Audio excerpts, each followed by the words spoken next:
Bonjour à tous, bienvenue sur la chaîne de Paladrone. Aujourd'hui, je vous parle des photos et des vidéos du Mavic 2 Pro. Beaucoup de bruit pour une histoire de piqué pas très honnête.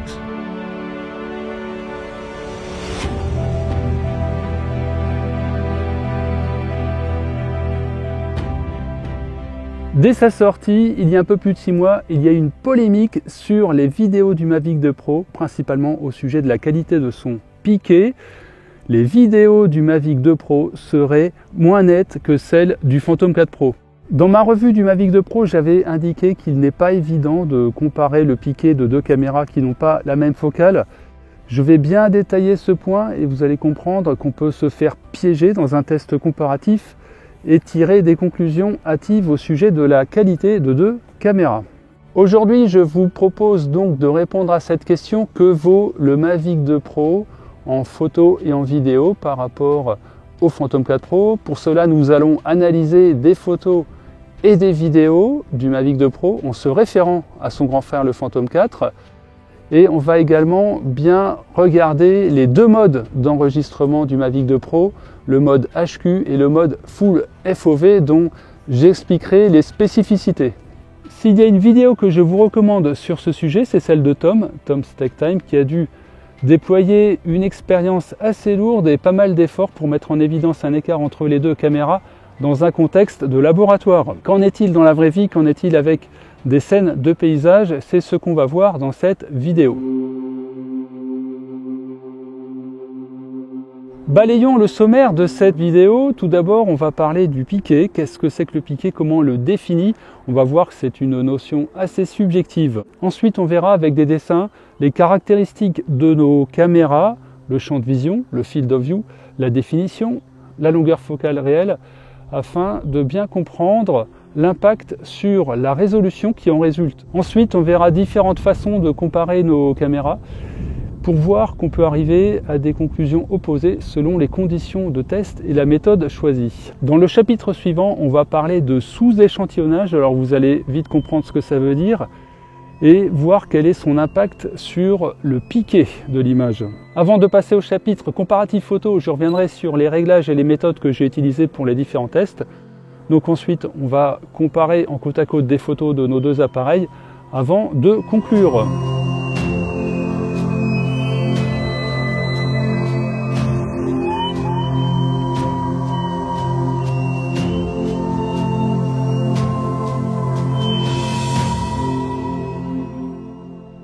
Tout d'abord, il faut revenir sur la définition du piqué. C'est quoi le piqué? Le piqué dont je vais parler n'a rien à voir avec l'assiette d'un avion qui peut être à cambrer ou à piquer. Là, on va parler du piqué d'une image.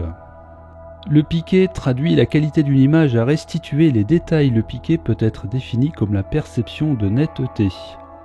C'est une notion plus subjective et plus difficile à évaluer que d'autres paramètres bien quantifiables, tels que la définition d'une photo, par exemple. Les anglophones utilisent d'ailleurs un terme plus explicite, sharpness, qui signifie acuité ou netteté. Le piqué va découler de nombreux critères. Ce n'est pas seulement la résolution, ce n'est pas seulement la qualité de mise au point ou des contrastes. Il va dépendre de plusieurs paramètres de la caméra et de ses réglages. Cependant, la résolution et le contraste sont deux facteurs très influents, toute chose étant correcte par ailleurs. Tout ça pour dire que, pour bien comparer le piqué de deux images, il est nécessaire de comparer à résolution identique. Et vous allez voir que c'est vite compliqué quand on a des caméras ou modes de prise de vue qui n'ont pas la même focale, car la résolution est proportionnelle à la longueur focale. Revenons sur les spécifications du Mavic 2 Pro. Son capteur offre une définition de 5472 par 3648. Sa longueur focale réelle est de 10,26 mm, équivalent à 28 mm. Et lorsque la pleine définition du capteur est utilisée comme en photo, le FOV, Field of View ou champ de vision en français, est de 75 degrés en diagonale. Sur le Mavic 2 Pro, en mode vidéo HQ, une portion du capteur correspondant à la définition UHD est utilisée.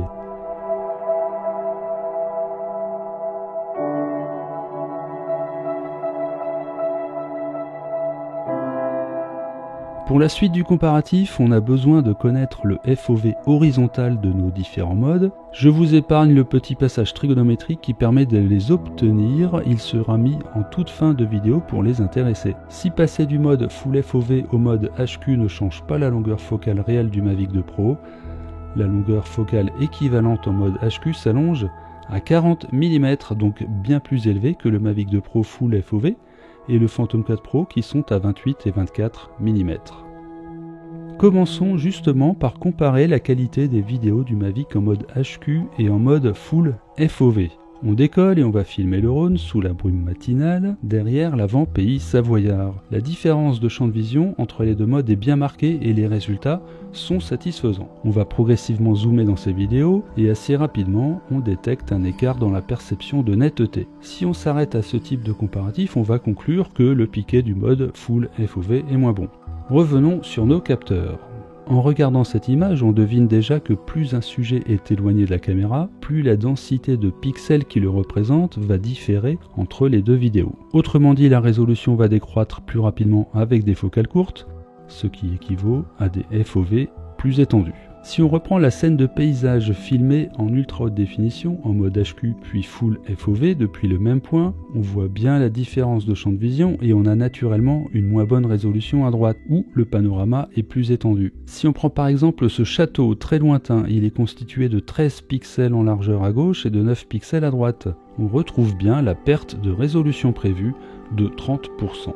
Au passage, j'ouvre une parenthèse, si on sait que ce château fait 33 mètres de long, on en déduit une résolution de 2,5 mètres par pixel en mode HQ et on peut estimer sa distance à 10,5 km connaissant les caractéristiques de résolution du Mavic 2 Pro. Ça marcherait aussi bien avec les 9 pixels du mode Full FOV qui donnent une résolution de 3,6 mètres par pixel et encore 10 km et demi.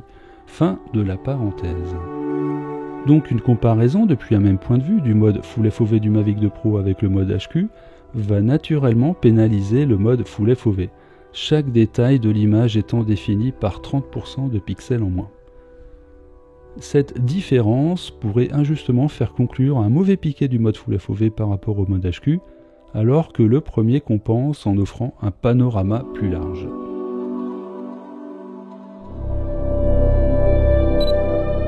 Entre Mavic 2 Pro Full FOV et Phantom 4 Pro, l'écart est moindre de 15%. C'est plus faible et moins évident à constater en scrutant une image. Par exemple, sur cette maison qui serait au loin dans la scène filmée, si elle est constituée de 22 pixels sur l'image du Mavic 2 Pro HQ, il n'y en aura que 16 sur le Mavic 2 Pro Full FOV et 13 sur l'image du fantôme. Un test sur des vidéos confirme les calculs et effectivement, un objet va perdre légèrement en résolution entre le mode Full FOV du Mavic 2 Pro et le Phantom 4 Pro. Enfin, on en profite pour observer en côte à côte l'écart entre le Mavic 2 Pro en mode HQ et le Phantom 4 Pro, la longueur focale du premier lui permettant d'avoir une bien meilleure résolution au loin. Pour supprimer ce biais dans le comparatif, on réfléchit un peu puis on se dit naturellement il suffit de mettre les drones à des positions différentes pour annuler cet effet. Pour égaler les résolutions, selon les calculs, si le fantôme est à une distance D du sujet, le Mavic en mode Full FOV doit être à une distance 1,17 fois plus grande et 1,67 fois plus grande pour le mode HQ. Pour commencer, le plus simple est de prendre des vidéos à la verticale et en montant le Mavic 2 Pro à 150 mètres au max de la limite légale de filmer en mode HQ, puis de le descendre à une hauteur de 105 mètres pour le mode Full FOV, le Phantom 4 Pro devra être à 90 mètres pour égaler la résolution. À ces différentes hauteurs, les trois images doivent présenter une résolution théorique identique, ce que l'on va vérifier. Si on zoome sur le pad de décollage, on mesure 17 pixels pour le Full FOV du Mavic, 17 pour le Phantom et 16 ou 17 pour le Mavic en mode HQ selon les pixels que l'on compte. En tout cas, c'est cohérent et acceptable compte tenu des imprécisions dans la mesure de la hauteur délivrée par les drones. On peut également faire ce test en salle en positionnant chaque appareil à une distance bien précise d'un plan vertical, ici 102 cm pour le Phantom 4 Pro, 119 pour le Mavic en mode Full FOV et 170 cm pour le mode HQ. On vérifie bien que le code barre mesure un nombre équivalent de pixels en largeur. Je pense que là, vous aurez certainement déjà remarqué à plusieurs reprises que sur ces images, vues de près, le Phantom 4 Pro donne l'impression d'une netteté supérieure au Mavic. Je reviendrai sur ce point dans le chapitre suivant. Mais avant cela, je voudrais évoquer un nouveau piège dans ce type de test. Si on le réalise sur un paysage en se disant qu'il suffit de prendre 2 repères identifiables sur les bords de la photo afin d'offrir le même champ de vision aux différentes caméras, c'est là qu'il y a un nouveau piège. Excepté les objets positionnés sur le plan de résolution équivalente, tous les sujets plus proches de ce plan vont être mieux résolus sur la caméra ayant la plus courte focale, et au-delà, mieux résolus sur la caméra avec la focale la plus longue. Par exemple, si le sujet est une maison à 10 mètres du Phantom 4 Pro, je dois reculer le Mavic 2 Pro en mode Full FOV afin d'avoir une résolution identique sur la façade. En revanche, la voiture qui est garée devant sera mieux définie sur l'image du fantôme et donnera une sensation de meilleur piqué, tandis que l'arbre qui est derrière sera mieux défini sur l'image du Mavic 2 Pro.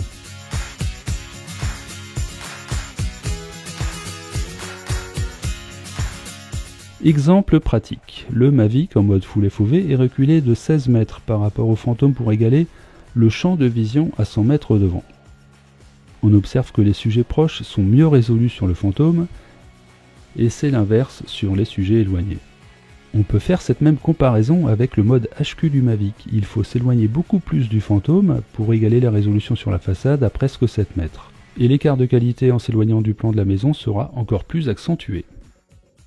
Si on compare le Mavic avec lui-même, dans ces 2 modes de prise de vue, sur cette scène de paysage où on fait en sorte d'avoir un champ de vision équivalent à 100 mètres de nous, le mode HQ est pénalisé sur les sujets proches et plus résolu sur des sujets infinis.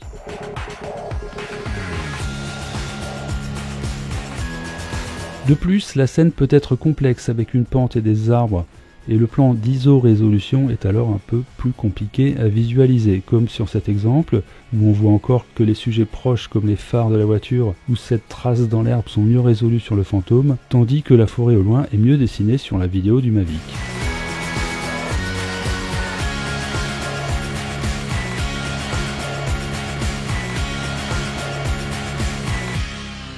Déjà, arrivé ici, tous les essais et observations confirment ce que les calculs prévoient et rien ne va dans le sens des théories qui allaient jusqu'à dire que le Mavic 2 Pro n'utilisait qu'une partie des pixels de son capteur.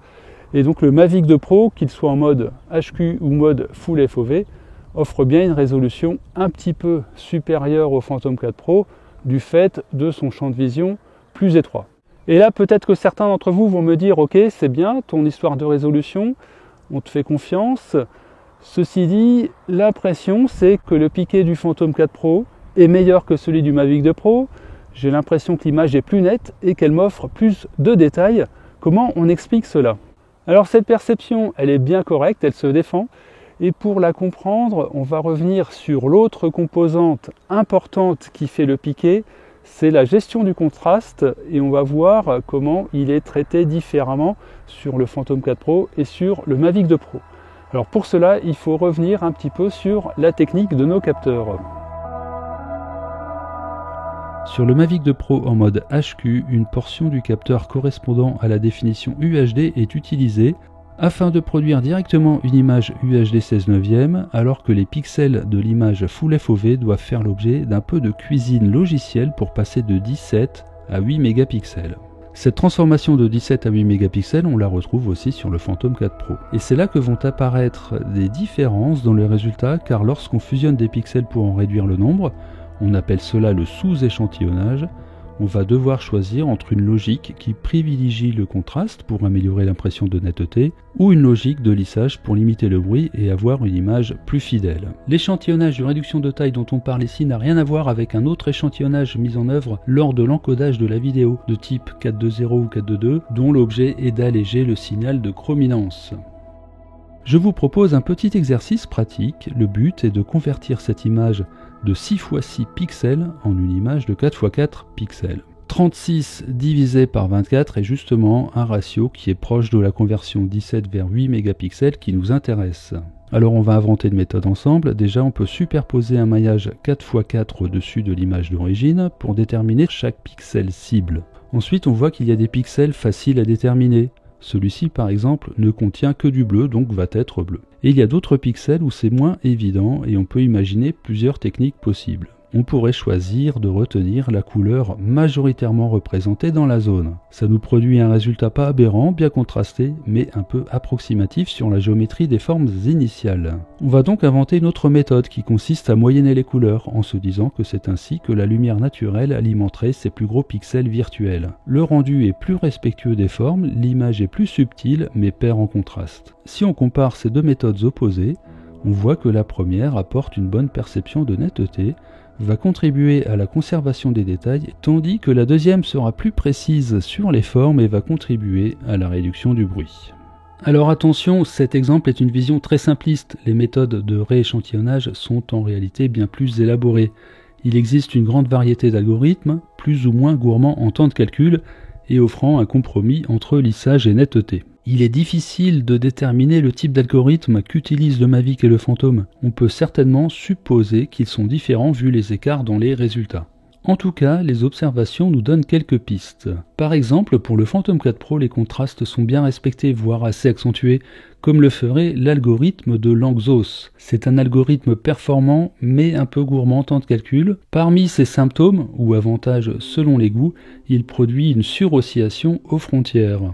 On peut constater ces contrastes forts, ces contours de bande dessinée, ces limites devenues très foncées d'un côté et plus claires de l'autre, et une petite pollution dans les pixels environnants qui fait penser à du bruit, mais qui est en fait le résultat du phénomène de Gibbs, un artefact ou vibration générée par le procédé d'échantillonnage. Il ne faut pas retenir que cette méthode est moins bonne pour autant, au contraire. D'ailleurs, les peintres du mouvement pointilliste, entre autres, l'ont utilisé pour rehausser des contrastes et donner vie à leur sujet. Concernant le Mavic 2 Pro, je pense plus à une méthode dite bilinéaire ou bicubique, plus efficace en temps de calcul, donnant un résultat plus lissé, moins pollué mais moins performant dans la restitution des contrastes. L'algorithme du Mavic 2 Pro fait perdre de l'information comme ce pylône qui disparaît dans les nuages. D'un autre côté, on voit que le prix à payer pour avoir une image plus nette en apparence, c'est une impression de bruit plus marquée, ou des teintes qui disparaissent au profit de pixels très sombres. D'ailleurs, on voit ici un détail sur un pylône très lointain, très marqué sur la vidéo du Phantom 4 Pro à droite, plus que sur sa propre photo en RAW au milieu, qui restitue ce détail avec la même subtilité que le Mavic en mode vidéo Full FOV. Chacun aura ses préférences, mais à la fin je retiens que les écarts sont vraiment faibles, et vous voyez la quantité d'efforts à mettre en œuvre pour faire ressortir les différences.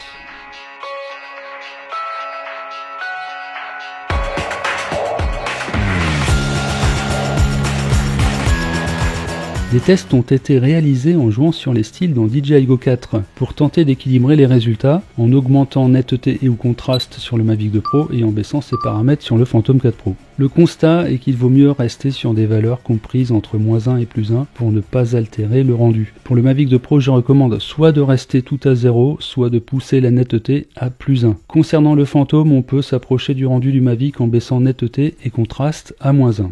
Si l'ajustement des styles diminue les différences entre les rendus, je pense que ça reste une mesure pansement car elle ne traite pas les écarts à la source.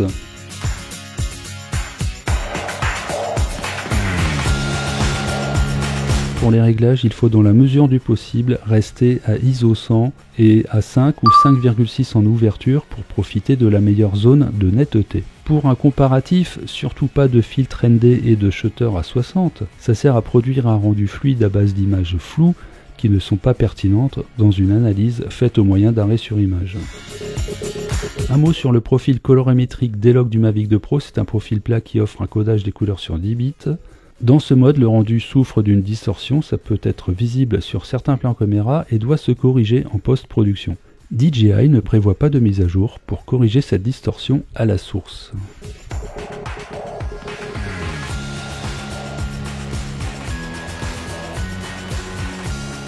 Parlons des photos entre le Mavic 2 et le Phantom 4 Pro. Elles font strictement la même définition et vont différer par la focale de la caméra, 28 mm contre 24 pour le Phantom. Si on compare les RAW, on obtient des résultats quasi identiques avec un léger avantage au Mavic 2 Pro sur la plage dynamique, qui dans certaines conditions apporte plus d'informations au prix d'un léger bruit numérique acceptable. Concernant les meilleurs réglages, c'est comme en vidéo, privilégier dans la mesure du possible un ISO à 100 pour limiter le bruit et une ouverture à 5 ou 5.6 pour la meilleure netteté. Si les photos en RAW se ressemblent sur les deux appareils, côté JPEG, ça n'a rien à voir et la compression JPEG du Phantom 4 produit des images limite inutilisables en conditions difficiles comparées au Mavic. Donc pour le Phantom, il faudra passer par la case photo en RAW et prendre pas mal de temps en retouche pour arriver à un aussi beau résultat que les JPEG du Mavic 2 Pro.